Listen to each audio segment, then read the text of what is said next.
Hello students, welcome to shortcut. आज हम पढ़ने जा रहे हैं चैप्टर नंबर 14 क्लास 9 की सोशल साइंस की बुक से, जिसका फर्स्ट पार्ट जो था वो मैं ऑलरेडी आपको एक्सप्लेन कर चुका हूँ पिछले वीडियो के अंदर। तो अगर आप लोगों को वो वीडियो चाहिए तो उसका लिंक आप इस वीडियो के डिस्क्रिप्शन बॉक्स में से ले सकते हैं। तो चलिए शुरू करते हैं। India, location, geological structure and physiography part 2। तो पिछले वीडियो में हमने पढ़ा था भारत की लोकेशन के बारे में। जैसे हम जानते हैं कि भारत जो है वो एशियन कॉन्टिनेंट के अंदर लोकेटेड है। फिर हमने पढ़ा था कि किस प्रकार से जो हमारी अर्थ है उसकी प्लेट्स जो रहती हैं, यानी कि जो टेक्टोनिक प्लेट्स हैं जिनके मूवमेंट्स के कारण अर्थक्वेक्स आते हैं, वो सब चीज़ें हमने पढ़ी थी पिछले चैप्टर के अंदर। फिर हमने देखा था कि हमारे नेबरिंग कंट्रीज़ कौन से हैं और हमारा जो कंट्री है भारत जो है उसके सी बाउंड्री कौन कौन सी इसमें लगती है। तो ये सब चीज़ें हमने पिछले वीडियो में पढ़ी थी। तो अब हम पढ़ने जा रहे हैं यहाँ पर इसी का एक और पार्ट जिसमें हम पढ़ेंगे फिजियोग्राफी के बारे में। मेनली ये चैप्टर जो है फिजियोग्राफी के बारे में हमको बताएगा। तो चलिए शुरू करते हैं। The landform which is irregular and has come undulation on the surface of the earth is called physiography. अब फिजियोग्राफी की यहाँ पर डेफिनेशन क्या दी गई, देखिए। फिजियोग्राफी अगर मैं अपने शब्दों में आपको बताऊं तो फिजियोग्राफी मतलब टाइप ऑफ लैंड, यानी कि ज़मीन का प्रकार किस तरह का है उसको बोलते हैं फिजियोग्राफी। यानी कि आप जानते हैं कि आप जहाँ पर रह रहे हैं, अब हम भारत को देखें, आप यहाँ ये पिक्चर में भी देख रहे हैं कि भारत के अंदर देखिए ये माउंटेन्स भी हमारे नॉर्दर्न रीजन के अंदर। फिर माउंटेन्स के अलावा आप देखिए ये कोस्ट, सी कोस्ट भी रहेगा इसमें। फिर जो नदी है, नदी के आजू बाजू का एरिया जो है वो भी है, जिसको हम प्लेन रीजन भी कह सकते हैं। तो इसके अलावा ऊंची जगह जिसको हम प्लेटू बोलते हैं, यानी कि नॉर्मल ज़मीन की जो हाइट रहती है उससे थोड़ा हाइटेड प्लेस। हाइटेड प्लेस मतलब हिल या माउंटेन की तरह नहीं, लेकिन काफ़ी कंपेयर टू द लैंड जो होता है उससे थोड़ा ऊंचा मैदान जो रहता है उसको हम प्लेटू रीजन बोलते हैं। तो यानी कि ज़मीन के किस प्रकार के जो ज़मीन है भारत के अंदर पाई जाती है, लैंड फॉर्म्स जो हैं किस प्रकार के भारत में पाए जाते हैं, इसी को फिजियोग्राफी कहा जाता है। तो फिजियोग्राफी का मतलब क्या हुआ कि किस प्रकार के लैंड फॉर्म्स भारत में पाए जाते हैं। जैसे कि अगर आपको मैं जनरली एग्जांपल दूं तो अब यहाँ पर ये इंडिया के नक्शे में आप देख सकते हैं, ये जो नॉर्दर्न पार्ट आप देख रहे हो ये पूरा माउंटेनस रीजन है। यानी कि हम यहाँ से नॉर्थ से शुरू करके अगर हम ईस्टर्न पार्ट में जाएंगे तो ये पूरा क्या है, माउंटेनस रीजन। तो माउंटेनस रीजन भी है भारत के अंदर। फिर जो ये ग्रीनिश पार्ट देख रहे हैं आप, this is the northern plains. ये नॉर्दर्न प्लेन्स क्योंकि यहाँ पर आप देख रहे हैं बहुत सारी नदियाँ हैं, जैसे घाघरा रिवर, गंगा, यमुना, चंबल।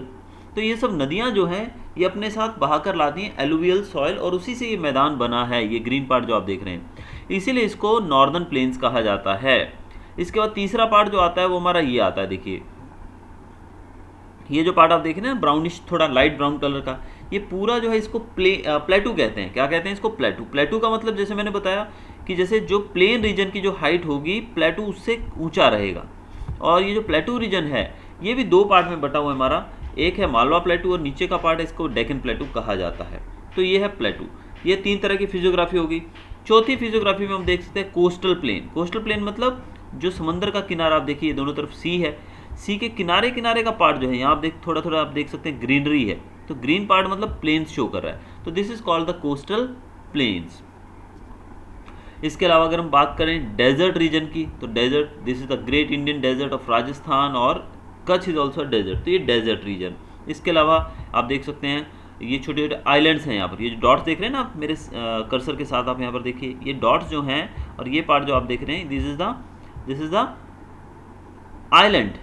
तो ये अंडमान एंड निकोबार आइलैंड है और यहाँ पर लक्षद्वीप आइलैंड्स है। तो ये सब भारत की फिजियोग्राफी के पार्ट्स हैं। तो इसी सब के बारे में आज हम पढ़ने जा रहे हैं। तो चलिए देखते हैं आगे।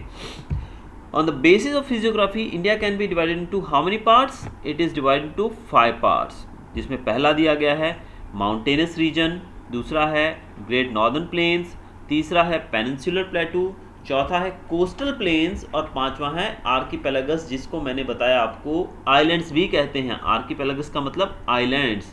तो ये 5 तरह की फिजियोग्राफी भारत में पाई जाती है। तो हम एक एक करके हर एक के बारे में पढ़ेंगे आगे। तो पहला टॉपिक जो हमारा है वो है नॉर्दर्न माउंटेनस रीजन। आप जानते हैं हमारे उत्तर की तरफ, जैसे हम उत्तर में जाते हैं तो माउंटेन्स शुरू हो जाते हैं। उत्तर की तरफ आप जाएंगे तो आपको मिलेंगे क्या? माउंटेनस। जैसे कि आप जम्मू और कश्मीर जाते हैं, हिमाचल प्रदेश जाते हैं, तो वहाँ सब जगह पर क्या है? माउंटेन्स हैं। तो इसी को हम नॉर्दर्न माउंटेन्स रीजन कहते हैं, माउंटेनस रीजन कहते हैं। और जब हम उत्तर भारत से ईस्ट की तरफ जाएंगे, यानी कि हम नागालैंड, मणिपुर, मिजोरम, असम इस तरफ जाएंगे, तो पूरी एक पर्वत श्रृंखला है, यानी कि it is just a chain of mountains, जिसको हम नॉर्दर्न हिमालयाज भी कहते हैं, हिमालयन माउंटेन चेन। तो इसके बारे में हम आगे पढ़ते हैं।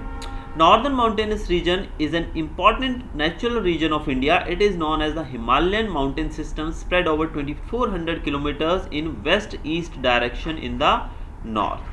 अब ये बहुत ही इंपॉर्टेंट और नेचुरल रीजन है भारत का, इसको हिमालयन माउंटेन सिस्टम भी कहा जाता है। ये लगभग 2400 किलोमीटर के अंदर फैला हुआ है ईस्ट और वेस्ट डायरेक्शन में। It has an arc shape, it's width ranges between 240 kilometre to 320 kilometres. The Himalaya is not a single mountain. देखिए इसकी यहाँ पर माउंटेन रेंज की आपको विड्थ भी बताई गई है, और माउंटेन रीजन जो है ये हिमालय, ये एक माउंटेन का नाम नहीं है, हिमालय एक पर्वत नहीं है, it is not a single mountain but it is a chain of many mountains, बहुत सारे माउंटेन्स हैं इसके अंदर। Going towards east from Afghanistan, it extends up to Myanmar via Nepal, India, Nepal and Bhutan. तो ये जो माउंटेन श्रृंखला है, ये जो पर्वत श्रृंखला है, ये शुरू कहाँ से होती है? अफगानिस्तान से। यानी कि अगर भारत के हम ऊपर की तरफ एक बार चल के आपको मैं मैप दिखाता हूँ, तो देखिए ये रहा हमारा हिमालयन रीजन, यानी कि इंडिया यहाँ तक है। तो ये जो आप देख रहे हैं पार्ट, ये जो पार्ट है, this is also the Himalayan mountain range, ये भी हिमालयन माउंटेन रेंज है, और ये अफगानिस्तान है। यहाँ पर देखिए, ये जो आप इससे लोअर पार्ट को देखेंगे, दिस इज पाकिस्तान, लेकिन ये जो अपर पार्ट है, थोड़ा सा पार्ट हमारी बाउंड्री जो है वो अफगानिस्तान के साथ भी हम शेयर करते हैं। तो अफगानिस्तान से ये पर्वत श्रृंखला शुरू होती है, और यहाँ से नेपाल से होते हुए ये चली जाती है कहाँ?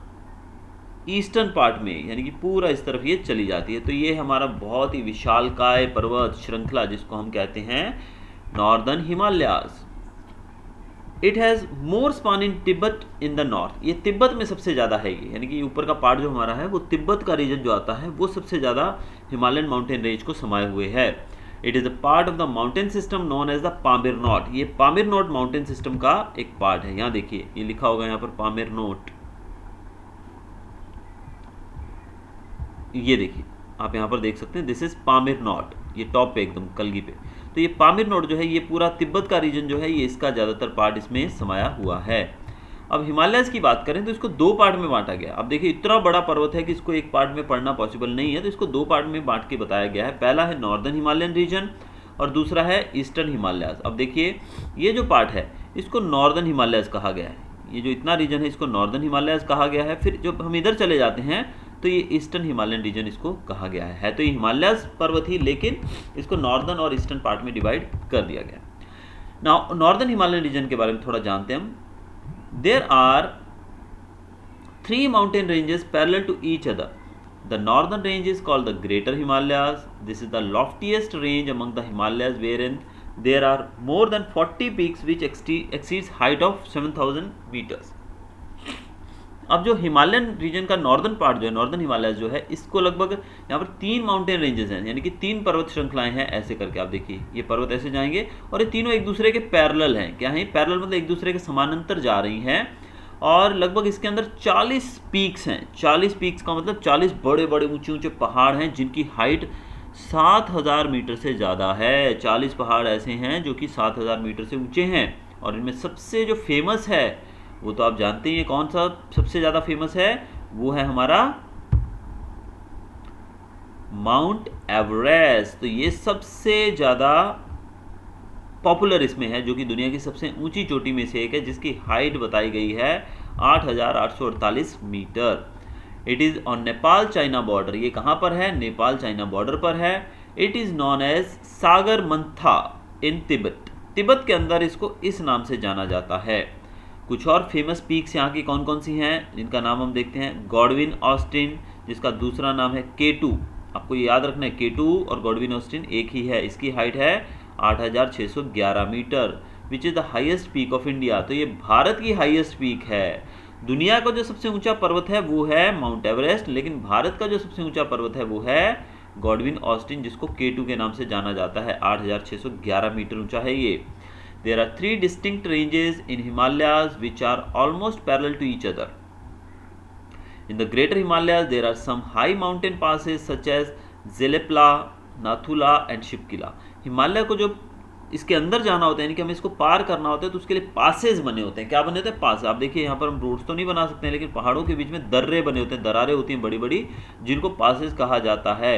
यहाँ पर 3 दर्रों के नाम, 3 पासेज के नाम यहाँ पर दिए गए हैं। मानसरोवर जो कि चीन में है, which is considered to be a sacred holy place, is located in this range. Mansarovar जो है, आपने सुना होगा, बहुत सारे यात्री जो हैं हमारे श्रद्धालु हैं, वो मानसरोवर की यात्रा करने जाते हैं। तो मानसरोवर जो है वो भी इसी माउंटेन रेंज के अंदर स्थित है, यहीं पर वो भी स्थित है। आप यहाँ पर देख रहे हैं हाईएस्ट जो है पर्वत श्रृंखला, उसमें सबसे पहले माउंट एवरेस्ट का नाम आता है। उसके बाद हम आगे चलेंगे तो हमें नाम मिलेगा K2 गॉडविन ऑस्टिन का, उसके बाद कंचनजुंगा है, मकालू है, धवलगिरी और अन्नपूर्णा। ये सब जो है पर्वत है, इनकी हाइट आप देख सकते हैं डिक्रीजिंग ऑर्डर में दी गई है। जैसे जैसे ऊपर से नीचे आएंगे तो ये हाइट कम होती जाएगी। Now the second range to the south of greater Himalayas is also spread in wider area. It is called central Himalayas और द लेसर हिमालयज। आपको थोड़ा सा मैं इसके बारे में और जानकारी देना चाहूँगा कि ये पर्वत किस प्रकार से। देखिए सबसे पहले तो ये नॉर्दर्न पार्ट में, देखिए ये ऊपर की श्रृंखला होगी जिसके बारे में अभी हम पढ़ चुके हैं, द ग्रेटर हिमालय। दूसरी पर्वत श्रृंखला इसके नीचे है, थोड़ा इसके साउथ में, यानी कि इस प्रकार से आ रही है। और ये जो है ये साउथ पार्ट में है ग्रेटर हिमालयस के, यानी कि ऊपर से नीचे है ये थोड़ा, और इसको हम सेंट्रल हिमालयस कहते हैं। और ऐसी एक और रेंज भी इसके नीचे भी आपको देखने को मिलेगी। तो तीनों आप देख सकते हैं ये क्या जा रही है, पैरेलल एक दूसरे के, यानी कि पहला ये रहा, दूसरा ये रहा और तीसरा ये रहा, तीनों एक दूसरे के पैरेलल जा रही हैं। तो ये जो मिडिल पार्ट है इसके बारे में हम पढ़ रहे हैं, कौन सा पार्ट, इसके बारे में हम अभी पढ़ने जा रहे हैं। तो ये जो है इसको सेंट्रल हिमालयस भी कहा जाता है या फिर लेसर हिमालयस भी कहते हैं इसको। With a width ranging from 80 to 100 kilometre, this range includes mountain ranges like पीर पंजल, महाभारत, नागतिबा। तो ये जो है इसकी विड्थ जो है 80 से 100 किलोमीटर जितनी है, और इसके कुछ माउंटेन रेंजेस जो इस पहाड़ों के अंदर है वो ये कुछ नाम यहाँ पर दिए गए हैं। Many hill stations have developed in this moderately high ranges। ये जो पर्वत हैं इतने ऊंचे नहीं। अब देखिए ये जो हमने पढ़े ऊपर, ये तो 8000 मीटर से ऊपर है, लगभग माउंट एवरेस्ट तो लगभग 9000 मीटर के करीब है, यानी कि 9 किलोमीटर ऊंचा। आप समझ सकते हैं 9 किलोमीटर ऊंचा। आप 10 किलोमीटर के एरिया को, 9 किलोमीटर के एरिया को ज़मीन पे आप कैलकुलेट करके देखिए और फिर उसको सीधा खड़ा कर दिए तो 9000 मीटर कितना हो जाएगा, यानी कि 9 किलोमीटर, बहुत ऊंचा हो जाएगा। तो वहाँ पर तो रहना पॉसिबल नहीं है। लेकिन जो मिडिल हिमालयस है, जिसको हम सेंट्रल हिमालयस कहते हैं, ये थोड़े कम ऊंचाई वाले प्रदेश हैं, इसलिए यहाँ पर कुछ हिल स्टेशंस बसे हुए हैं। जैसे कि आपको नाम बता रहा हूँ मैं, डलहौजी, धर्मशाला, शिमला, केदारनाथ, बद्रीनाथ, यमुनोत्री, गंगोत्री, दार्जिलिंग, ये कुछ यहाँ पर फेमस हिल स्टेशंस भी हैं और कुछ ये होली प्लेसेस भी हैं। हेमकुंड साहिब, बद्रीनाथ, केदारनाथ, गंगोत्री, यमुनोत्री, ये कुछ हिल स्टेशंस के साथ साथ होली प्लेसेस भी इस सेंट्रल हिमालयस के अंदर स्थित हैं। Kullu, Kangra and Kashmir are extremely beautiful places in this region. ये आप देख सकते हैं, कुल्लू मनाली का आपने नाम सुना होगा, ये बहुत ही फेमस प्लेसेस हैं और बहुत ही शानदार जगह हैं। कश्मीर जिसको धरती का स्वर्ग भी कहा जाता है, ये सब इसी रेंज के अंदर आते हैं। थर्ड रेंज जो इसमें है, जो बॉटम पार्ट जो हम बात कर रहे हैं, इसकी बात करते हैं अभी, नीचे वाले की। ये जो है एकदम नीचे आती है। Third range situated in the further south of is known as Shivalik. इसको शिवालिक कहा जाता है। क्या कहा जाता है? शिवालिक। देखिए ये है नॉर्दर्न हिमालय या ग्रेटर हिमालय, ये लेसर हिमालय या सेंट्रल हिमालय, और ये है Shivalik. And most of it falls with in India. और ज़्यादातर ये कहाँ पर है? भारत के अंदर ही है। लगभग इसकी जो विड्थ है वो 10 से 15 किलोमीटर है और इसकी एवरेज हाइट लगभग 1000 मीटर यानी कि 1 किलोमीटर जितनी है। Peculiar valley formation have taken place in this range which are covered by gravel stones and thick sediments। ये जो पहाड़ हैं इनके बीच में वैलीज बनी हुई, वैलीज मतलब दो पहाड़ों के बीच की जगह खाई बोलते हैं जिसको, और ज़्यादातर ये जो एरिया है ये ग्रेवल, सैंड, स्टोन और थिक सेडिमेंट मतलब मिट्टी से ढका हुआ है। Locally these are known as Doon. इनको लोकली दून कहा जाता है, इसीलिए कुछ जगहों के नाम भी इसी वर्ड से पड़े हैं, जैसे कि आपने सुना होगा देहरादून, पतली दून, कुठारी दून, ये इसी वजह से इसका नाम दून पड़ा हुआ है। तो ये था हमारा पहला टॉपिक, यानी कि हमने देखा अभी हिमालयस के बारे में कि हिमालयस जो थे वो किस प्रकार से भारत में फैले हुए हैं, उसके कितने पार्ट्स हैं। अब दूसरा जो पार्ट है हमारा वो है ईस्टर्न हिमालयस। अब ईस्टर्न हिमालयस के बारे में हम पढ़ते हैं। Ranges situated in the eastern Himalaya, eastern part of Himalayas ranges from have laser height. अब हम ईस्ट की तरफ जाते हैं, यानी कि हमने ऊपर से शुरू किया था भारत के, हम इस पार्ट में पढ़ चुके हैं, अब हम इस तरफ जाएंगे नीचे की तरफ साइड में, यानी कि हम असम की तरफ चलते हैं। तो ये जो हैं इनकी हाइट काफ़ी कम है। Some of them are very famous as hills, कुछ तो पहाड़ों की तरह बहुत ही फेमस हैं। This hills in central eastern Himalayas are spread as smaller ranges, ये छोटी रेंजेस हैं, इनके अंदर कुछ छोटे मोटे पहाड़ जो हैं जिनका नाम हम अभी यहाँ पढ़ने वाले हैं, वो है पतकाई हिल्स जो कि अरुणाचल प्रदेश में है, नागा हिल्स जो कि नागालैंड में है, लुशाई जो कि मिजोरम में है। These hills are located near the eastern border and have their continuation in Arakan Yoma range of Myanmar. अब ये जो पहाड़ हमने जो नाम लिया अभी, ये सब पहाड़ हमारे ईस्टर्न पार्ट में हैं, और हमारे ईस्टर्न पार्ट में जैसे ही भारत खत्म होता है उसके बाद शुरू हो जाता है म्यांमार। तो म्यांमार के जो पहाड़ हैं वहाँ पर भी ये कंटिन्यू रहता है। तो वहाँ की जो माउंटेन रेंज है जिसका नाम है अराकान योमा, तो ये जो पहाड़ हैं ये मिलकर अराकान योमा में आगे जुड़ जाते हैं। इसके साथ साथ गारो, खासी, जैंतिया हिल्स, ये सब मेघालय के अंदर हैं। फिर mountainous regions have more rainfall, so dense forest have developed here, यहाँ पर बारिश बहुत ज़्यादा होती है, इस कारण से यहाँ पर डेंस फॉरेस्ट यहाँ पर है। डेंस फॉरेस्ट मतलब घना जंगल है। As this is a forested area, roads and railways have not developed much, जैसे कि ये बहुत ही फॉरेस्टेड एरिया है, यानी कि बहुत ज़्यादा जंगल है यहाँ पर, इसी कारण से यहाँ पर रोड्स और रेलवेज ज़्यादा डेवलप नहीं हैं। तो ये था हमारा पहला टॉपिक जो कि नॉर्दर्न प्लेन्स के नॉर्दर्न हिमालयस के बारे में हमने पढ़ा। अब आगे शुरू करते हैं हम। अगला हमारा टॉपिक है ग्रेट नॉर्दर्न प्लेन्स, उत्तरी मैदान। जैसे कि मैंने आपको मैप के अंदर समझाया था किस प्रकार से नॉर्दर्न प्लेन्स कहाँ पर हैं। This northern plain is located between the northern mountains region and the southern peninsula. आप जानते हैं कि भारत का अगर नक्शा हम बनाएं तो कैसा है भारत का नक्शा, आप जानते हैं एक तरह से इस प्रकार का नक्शा है भारत का। तो जो बॉटम पार्ट है, बॉटम पार्ट जो है यानी कि ये ऊपर तो हमारे पहाड़ हो गए, तो ये बीच का पार्ट जो है इसको हम प्लेन्स कहते हैं। तो प्लेन कहाँ आता है, पहाड़ों, और नीचे का पार्ट है प्लेटू। तो प्लेटू और पहाड़ों के बीच का पार्ट जो है उसको हम कहते हैं northern plains. This plain is form due to the alluvial sediments brought by Himalayan reverse.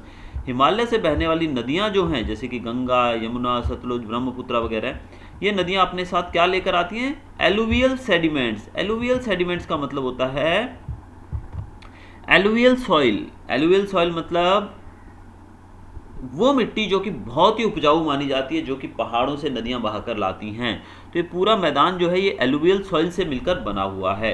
Eight some places the layer of the sediments are about 50 metre thick, कुछ जगहों पे तो ये 50 मीटर थिक है। As these plains occupy very large area in north India, these are also known as great plains of the northern India.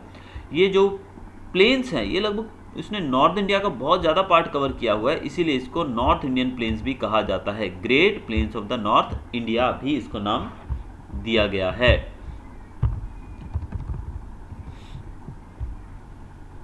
The plain is about 2400 kilometre long. ये plain कितना लंबा है, लगभग 2400 किलोमीटर लंबा है, बहुत ही ज़्यादा लंबाई है इसकी। It is considered as one of the largest river plains of the world. ये दुनिया के एक सबसे बड़े प्लेन्स में से एक माना जाता है। Its western part is narrower than the eastern part. इसका वेस्ट पार्ट है वो थोड़ा चौड़ा है और ईस्ट का पार्ट ज़्यादा चौड़ा नहीं है। The plain is almost a level land. Plain किसको कहा जाता है, देखिए लेवल लैंड, एकदम प्लेन सपाट मैदान जो होता है उसको प्लेन कहा जाता है। None of its parts is higher than 180 metres. ये 180 मीटर से ऊंचा कहीं पर भी नहीं है। यानी कि ये प्लेन है एकदम कहा जाए तो। The plain is very narrow near Delhi. Delhi की तरफ जाते हैं तो बहुत ही नैरो है। The Sutlej plain lies to the west of Delhi. Sutlej plain यानी सतलुज नदी ने जो प्लेन बनाया है वो दिल्ली के वेस्ट साइड में है, जबकि गंगा प्लेन जो है वो दिल्ली के ईस्ट साइड में है। This plain is considered to be the most prosperous region of India. इस पार्ट को सबसे ज़्यादा प्रॉस्परस, सबसे ज़्यादा धनी और बहुत ही समृद्ध जगह मानी जाती है भारत की। यहाँ पर बहुत ही इंपॉर्टेंट और बड़े बड़े शहर स्थित हैं, जैसे कि दिल्ली, कानपुर, लखनऊ, इलाहाबाद, वाराणसी, पटना, कोलकाता, ये सब इसी प्लेन के अंदर स्थित हैं।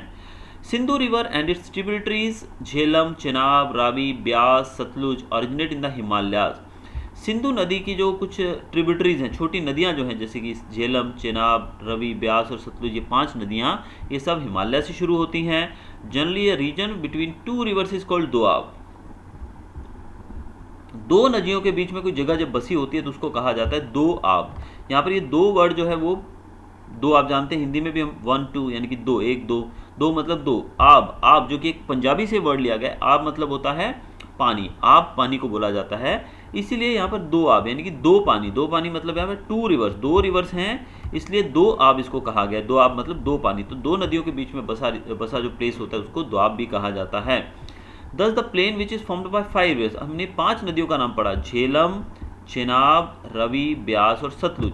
ये 5 नदियों के बीच में जो बसा हुआ जो प्लेस है उसको बोला जाता है पंजाब, जो कि आप जानते हैं हमारा sugar bowl of India, sorry wheat bowl of India. तो पंजाब इसको इसलिए कहा जाता है पंज, पंज मतलब 5, आप पंजाबी में अगर जानते हैं थोड़ा बहुत पंजाबी आप जानते हैं, पंज मीन्स 5, तो पंज मतलब 5 एंड आब मीन्स वाटर, तो पंज आब यानी कि लैंड ऑफ 5 रिवर्स। और आज बात करें तो ज़्यादातर ये जो प्लेन है पंजाब का, ये कहाँ चला गया, पाकिस्तान में, क्योंकि दुर्भाग्य की बात है कि हमारा आधा पंजाब जो है वो पाकिस्तान में चला गया है बंटवारे के समय। On the basis of physiography the plain is divided to 4 parts. अब प्लेन को भी 4 पार्ट में बांटा गया। इसके बाद पहला है भाबर, दूसरा तराई, तीसरा है बांगर और चौथा है खादर। A small and narrow belt of gravels and stones lies parallel to the river from Sindhu up to Teesta River in Shivalik foothills. This belt is almost 8 to 16 km wide. It is called Bhabar.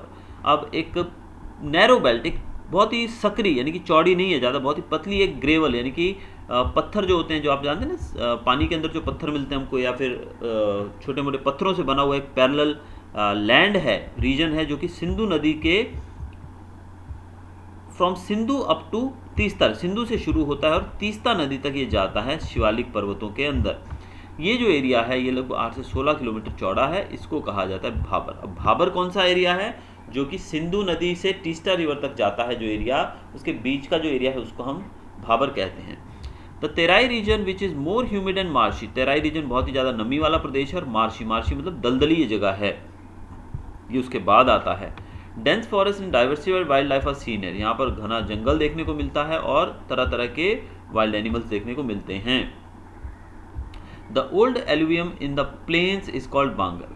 अब old alluvium का मतलब जो alluvial soil नदियाँ बहाकर लाती हैं, जो पुरानी soil है, बहुत पुराने समय में, काफ़ी समय पहले आकर अगर वहाँ पर उसको जमा दिया गया है, इस एरिया को यानी कि ऐसा एरिया जो कि पुरानी एलुवियल सॉइल से बना हो उसको बांगर कहते हैं।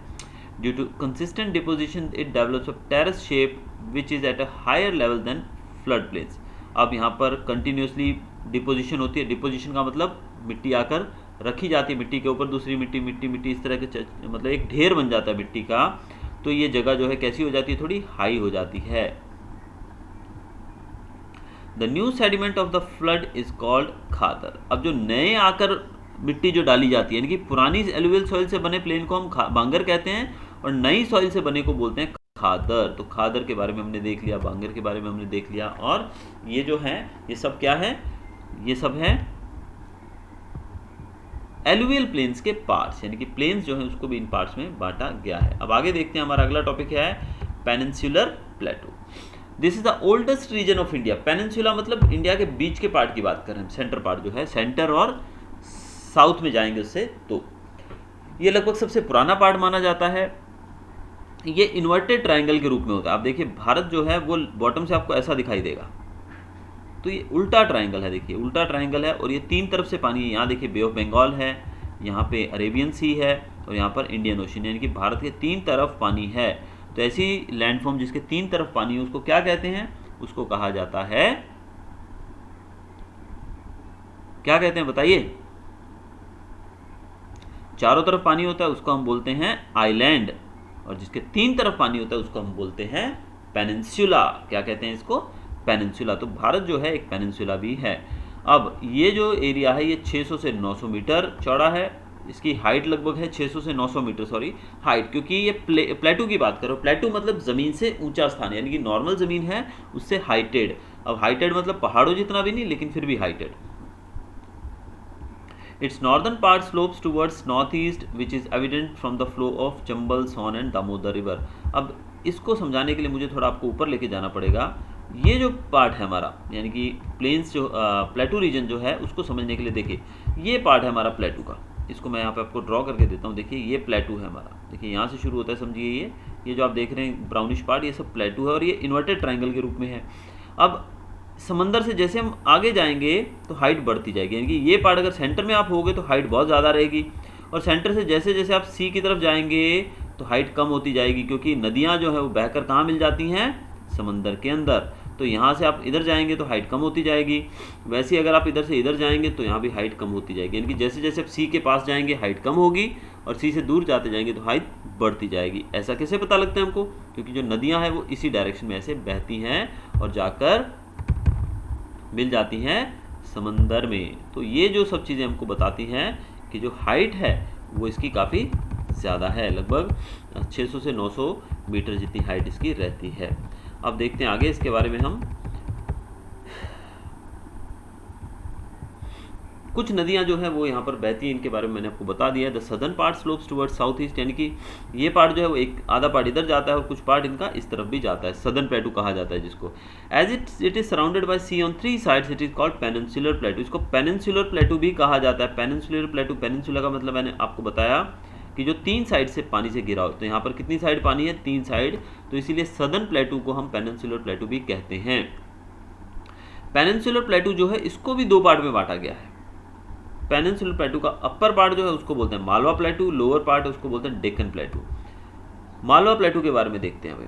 Aravalli range is situated to the north west part of Malwa plateau. Aravalli is one of the oldest range in the world. Aravalli जो है वो कहाँ पाया जाता है, ये ओल्डेस्ट रेंज है, सबसे पुरानी रेंज है, और ये नॉर्थ वेस्ट पार्ट में पाया जाता है मालवा प्लेटू के। It is a fold mountain. एक ऐसा माउंटेन है, फोल्ड माउंटेन है। Mount Abu is the famous hill station of this range. Mount Abu इसी हिल रेंज का एक फेमस हिल स्टेशन है। माउंट आबू का नाम तो आपने सुना ही होगा। तो ये अरावली पर्वत के अंदर ही आता है और ये मालवा प्लेटू में आता है। It is very beautiful and pleasant.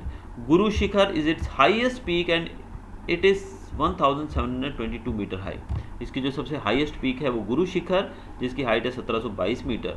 To the south of this region river Chambal, इसके साउथ में रिवर चंबल है, बेतवा है।